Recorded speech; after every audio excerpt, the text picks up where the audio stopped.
Hello and welcome to the Visionless Designs YouTube channel, the channel where you get to see all the things I can't. So today I figured to do another product review on one of my own ones. I got the Rustic Garden Bench right here. It's a quite light one, so I might as well show it off. As you can see, this is a mid-back bench, so it's nice and comfortable, and you can still rest your arm on the back as a rest, and the sides aren't too angled out, so it's uncomfy. Still goes quite nicely.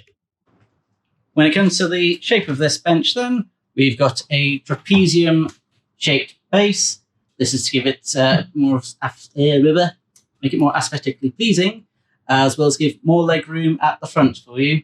Of course, we've got the back on this with the arms. On the bottom of the back here, so in the actual seat, we've got 3 semicircles. They are not just for more visuals, these are for when it rains. It stops the water from pooling in the bench, so that after a rain shower, the bench will dry out quicker. The arms are nicely rounded at the front, with a flat surface on the top here, rounded sides. Give a nice surface for you to rest your arm on. If we go to the back here, the back is at a 10-degree angle to give it a nice comfort over long periods. As you can see here, the benches will be 2 boards that have been put together. The top board, I will always try to make sure it has the live edge with bark on. If the bark comes loose, I will be taking it off, but keeping the natural shape of it to keep it more aesthetically pleasing. As usual with all my benches and stools, I've got the rounded poles for the legs. They are done diagonally from the corners.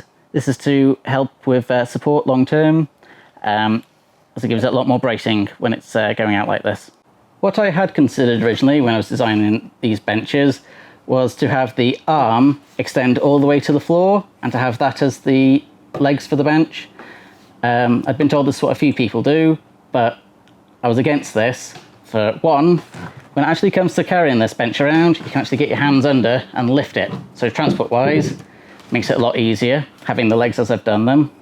The other thing is that it's a lot more supportive having the legs here, as all your weight is on the legs and not on bolts that'd be holding this on.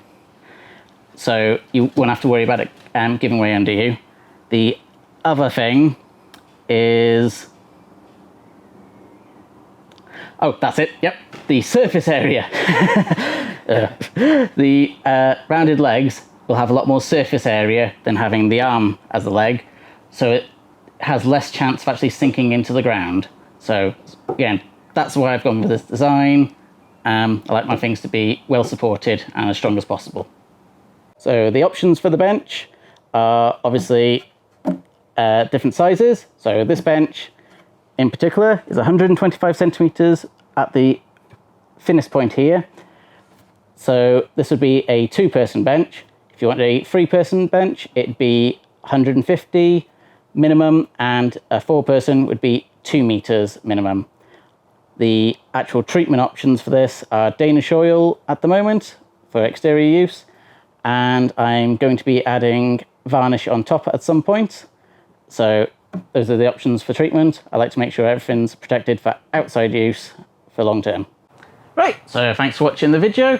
Don't forget to check out the website visionlessdesigns.com, where you find all the products I sell to help support the channel, as well as links to all my social media and Etsy store. And also, don't forget to hit that subscribe button, which I don't know where it is anymore. Last time I checked, it was over there. It's somewhere. Hopefully you can find it. And hopefully I'll see you in future videos.